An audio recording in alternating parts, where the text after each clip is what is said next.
Would you like a small mechanical keyboard that has RGB backlighting, can be used wired and wirelessly, and has a UK layout? Is that even possible? Well, guess what? It is, and we're going to be looking at the Epomaker S68 and basically find out if this is any use at all. Let's tech enhance your primary care and learning. If this is the first time we're meeting, I'm Dr. Gandalf of EGP Learning, where I look at supporting you with technology-enhanced primary care and learning. And in this episode, we're going to be having a look at the Epomaker S68 keyboard. This is a 68 key mechanical keyboard that's actually pretty cheap. We're talking about £40 or so, but in total has RGB backlighting, has wired and wireless function, and in addition is a UK layout. We're going to talk about that in a second, but this is quite a unique thing for mechanical keyboards. You don't see this that often, and we're going to have a look and see if that's effective for you, whether that's at work or at home. So this is the box that the keyboard comes in, and in addition to the keyboard itself, you also get a keycap puller and you get a wired USB-C cable. That does mean it charges really quickly, and you can use it in both wired and wireless function as well. The keycap puller does allow you to change the keycaps, and that's really important when we get towards the end of this review, so do stick around for that. However, you cannot change the switches on this particular mechanical keyboard. What switches does it come with? Well, it comes with the Otomo red, blue or brown. So these are the stock ones that Epomaker use, and that includes the linear, which is the red, the clicky, which is the blue, and the tactile, which is the brown. So you get a little soft bump every time you press down on them. It is a small factor keyboard, so it has 68 keys in total, and it measures 31 centimeters across, 10 centimeters in height, and 2.5 centimeters in depth, and weighs about 825 grams, so less than a kilo. The keycaps are ABS double shot, which basically means that they're quite a nice type of plastic, but not the best that's around, and it does mean that the legends, so the kind of characters and stuff, won't fade over time. It does also allow the light from the RGB to come through in addition to that. Speaking of the RGB, it is full RGB, so you can change the colours of the keys and stuff to whatever suits you, and you can do that with the software that comes with the keyboard. It also has inbuilt 17 different lighting patterns, which we'll have a look at in a short while. As I mentioned earlier, you can use it both wired and wireless. It has Bluetooth 3.1, which is not too bad, but that's not great for gaming. If you are going to use it for that reason, then you are going to have to use it wired, but wirelessly will definitely work in your office or in your practice or with any other device you might be using at home. Speaking of which, you can pair it with up to 5 devices, and that's what these different keys here allow you to do if you want to pair it up with. In addition, you can also set it for either Windows use or Mac use, depending on what type of system you've got either at home or work, or if you change between them, so that's really useful. Because it has 68 keys, that means it doesn't have a separate number pad, but it does have the page up and page down keys, as well as the direction keys, which are independent, so you don't have to press function or anything like that to use those, as well as the function keys themselves, so that's F1 to F12, which is really relevant for general practice, in particular where many of us may use the launchers off F12. Speaking of the function key, that's available right here, and that allows you to do various different things, including changing the type of RGB backlighting, as well as changing and using the media function keys along the F function key row here at the top, as well as programming with the game key here, also used as a tab key, the various different macro functions that we've got. So we've got 3 different macro functions that you can program. This is a little tricky to use, and I must admit I've lost the instructions, so I've even forgotten how to do it. But don't worry, you do also have access to the mechanical software that comes with this that you can download from Epomaker that allows you to set various different keys as well if you want to for various other types of macro functions as well. So pretty nice that it allows you to do that. In terms of the keyboard itself, it's got a nice little heft to it, so it does have some decent weight, and it's pretty robust. Even though it is a plastic casing, it doesn't have any real flex or anything like that in it. It does, however, have flat feet at the back, so you can't tilt them or anything like that. It doesn't have separate kind of feet that you can use. As you can also see, it has an on and off switch for the Bluetooth function.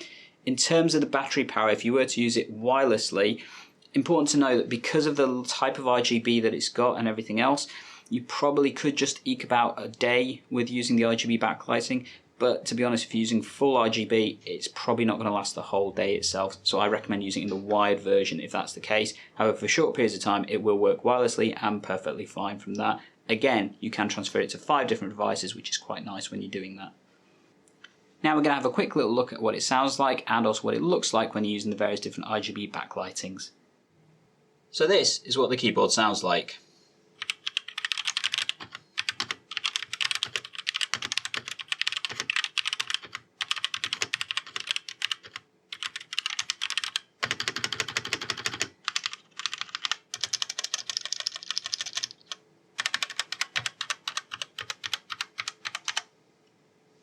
As you can tell, it's a fairly stable keyboard. It does have a little bit of give with the stabilizers, particularly in the space bar itself, and that is something that can be looked at. However, it does have nice flow and function in the way that it works. Now we're going to cycle through the RGB backlighting.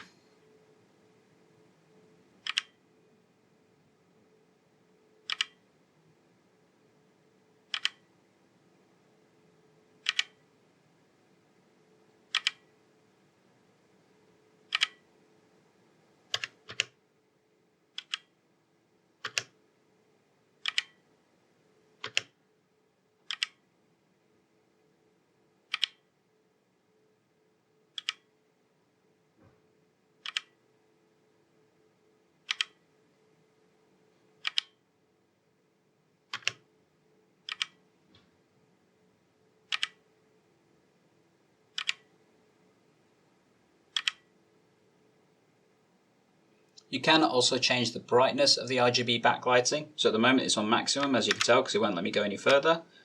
However, if we want to turn it down, we simply go to the down key with function, and it does reduce the brightness of the RGB to it being stopped. If we bring it back on, we can also change the speed at which it cycles using the arrow keys, and then we've hit maximum there. To use the media keys, you simply use function and control together, and then that activates the media keys. So then these won't work as numbers, they will now work as media functions like, for example, rewind, fast forward, etc. Switch it back, you simply press the function and control key again, and we're back to using numbers. If you've liked this like show, make sure you hit the like button down below, but let's get back to the full review. So what do I think of the UK layout S68 Epomaker keyboard? Firstly, it's a nice, tidy little keyboard. I cannot deny that at all. It's got good form factor, it's pretty robust, it does everything that you would need a keyboard to do. I know many people think I want a number pad if I'm using it in the office and that kind of stuff. Actually, you don't really need that unless you're inputting numbers on a regular basis. So if people like receptionists or that kind of stuff may need it, general practitioners, probably not so much, to be honest. Having the normal factor enter key that many of us are used to, so if you have a look at that, UK ISO keyboards have a much bigger enter key, and in addition they have a smaller tab key right here. Now that's the main difference between the UK layout and the American style Ansi layout. Is that an important form factor? Well, if you're used to hitting that big enter key, absolutely. So having that along with it, really nice. And as I said, the independent function keys, as well as the page up, page down and direction keys, really useful compared to the smaller 60 key keyboard layouts. The thing that would make this amazing for me, and an absolute recommendation if somebody was wanting to use this, particularly in the UK primary care, would be if it came with UK keycaps. Unfortunately, it does come with the standard American style, so the number 3 unfortunately doesn't give you the pound sign, and you don't get the hashtag sign over here as well, and the @ sign down there, even though it comes programmed to use as you would normally expect a UK keyboard to do. If they changed that, if it came with UK keycaps, this would be an absolute amazing bargain for UK keyboard users. Having said that, the fact that this is a fully wired and wireless RGB keyboard with mechanical switches available for about £40, it's pretty awesome, to be honest. I really like it, and I've been using it for the past month and found it's had no real hitches or problems at all. The only downside, like I said, is using the programmable macro keys. A little bit tricky. I do find it a bit hard to figure that out, and unfortunately since I've lost the instructions, I'm not quite sure how to still do it. But I'm sure with finding them I'll be able to figure it out again, and having those keys, quite nice to do. If you would like to check out the Epomaker S68 keyboard, have a look at the link down below that you can check out, and that will give you access to those. Alternatively, if you want to check out my preferred keyboard for use right now, that's the GK96. Have a look at this review right here. Alternatively, YouTube's probably recommending a different one for you right here. And as always, EGP Learning is here to help save you and your patients time by taking Ansi primary care and learning. We'll catch you in the next episode.